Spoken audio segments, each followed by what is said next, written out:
Oh, thank you very much. And I'll tell you what, the first example of resilience that I had is this photograph. Because this was taken at the Frankfurt Book Fair in October 2019. And I thought, geez, lockdown has not been good to my waistline. So the car keys are actually up in the room, so I had to join the gym actually earlier today. So I'll move over. But I've been on the after dinner circuit for a while, and I'm just actually off tour in November for my second book. And I found three things that make up most resilient stories. Number one is crappy circumstances. Number two is how one overcame said crappy circumstances. And number three is, look how wonderful I am now. That makes up the crux of it. So I was at an event in Washington, and what I do normally, I stand over at the side of the stage and I want to show you something. This is a HMS Erebus 50p, and what I do, just stand behind the stage, I just twaddle it between my fingers like this. Just taking everything in, because I was on second at this event. And the guy that was on before me was talking about how he climbed Mount Everest. And I thought, okay, and I was twaddling my Erebus 50p, and I was listening to everything he was saying. You know, and we had to trek 200 miles from the town we were at in Tibet right up to base camp. And I was just taking it on, right, okay. And he was putting up his selfies on the screen, like this. And of course, one of his selfies was him riding atop one of the sledges that the Tibetan people were dragging his oxygen, his concentrators, his climbing equipment, crampons, ropes, and all the things you need to climb Everest. And I was taking it all in, and I was just listening to what he was saying about descending and ascending Mount Everest. And Mount Everest is 8,848 meters high. Said that multiple times just to kind of get the magnitude of how high this mountain is. And the temperature at Camp 4, which is about 300 feet from the top, geez, my memory's not too bad, is it? Remembering all the details of this talk whilst having to try and remember my own. And I was listening to the temperature that it was at Camp 4, and he said it was minus 51 degrees. And like the gasp came from everybody. Because at that temperature, your breath, hypothetically, can freeze in front of your face, fall to the ground and shatter. And I was like, oh, that's really, really interesting. And then the big triumphant moment came about 23 minutes into his talk, about 45 minutes each. And he was saying that I got to the top, I made it, I overcame such incredible challenges and everything else. And everybody was like, oh, I'm really enjoying this, you know. People were looking out, all the nods were coming. Some nods I'm getting now as I'm saying this, you know. Some wee nods were coming along. And then he started to speak a bit quieter. And people were starting to lean in as well, because he was describing, he had developed the symptoms of HACE, H-A-C-E, which is high altitude cerebral edema. And then there was a, oh dear. No, it's not a spoiler alert, he didn't die at the end, because he was on the stage, like about 5 or 6 meters from me. And he started to get erratic, he started to get confused, he was taking his oxygen mask off, and his Sherpas needed to make a decision. And the Sherpas had said he'd become too violent, too erratic, too confused, and he needed to be left behind. That's what happens at that altitude. To stop moving is to die. And he was saying he was starting to get frostbite and everything else, and everything was getting terrible, and he needed to dive into his own resilience bank.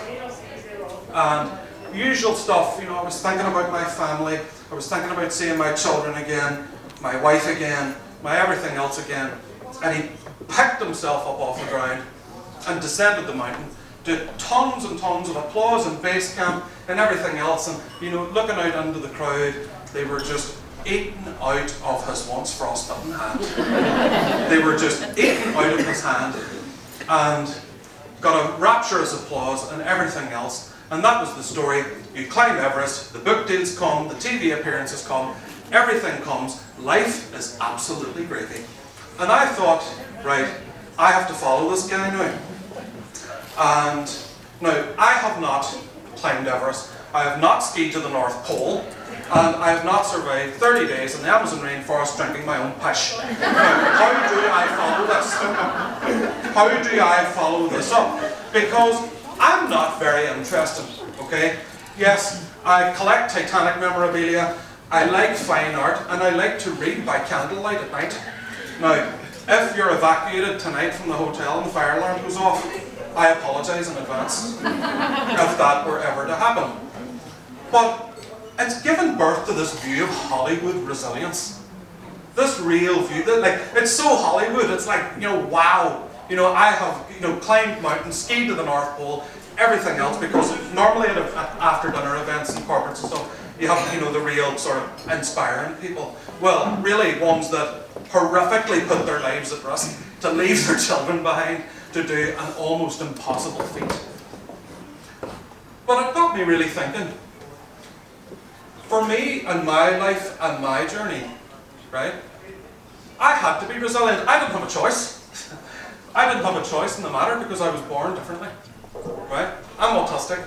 I have a lot of quirky mannerisms, and I was ashamed of them for so long because with us, we're always described in terms of what we can't do rather than what we can.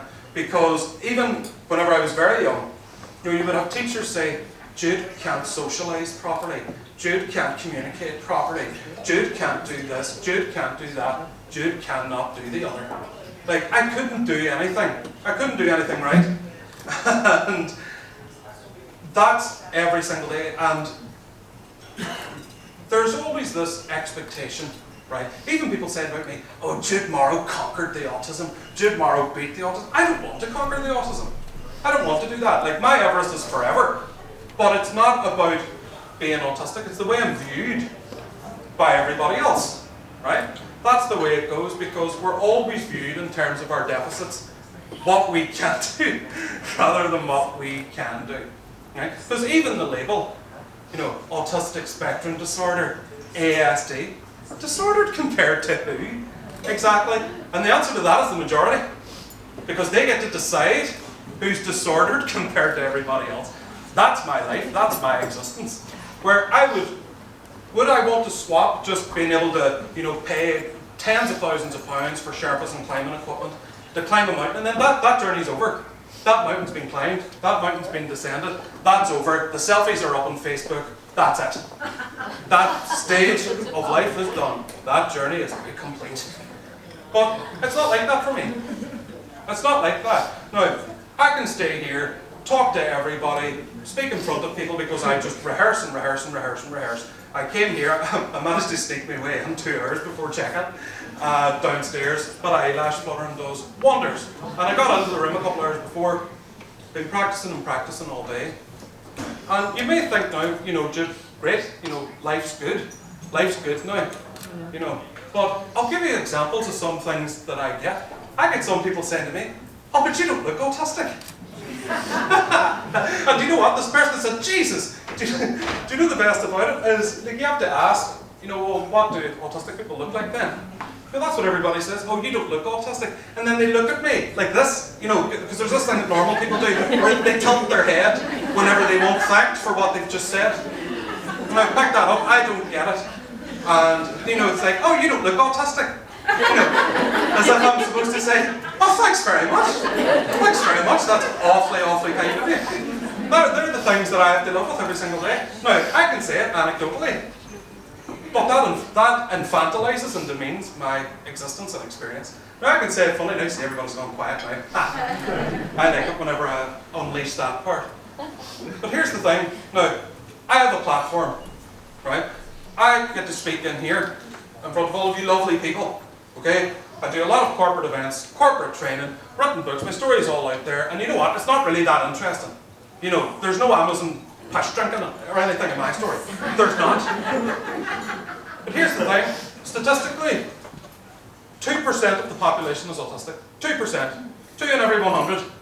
So the population of NA is 1.8 million. So there's 36,000 people outside this room that are living the same experience that I grew up living and that I'm living now.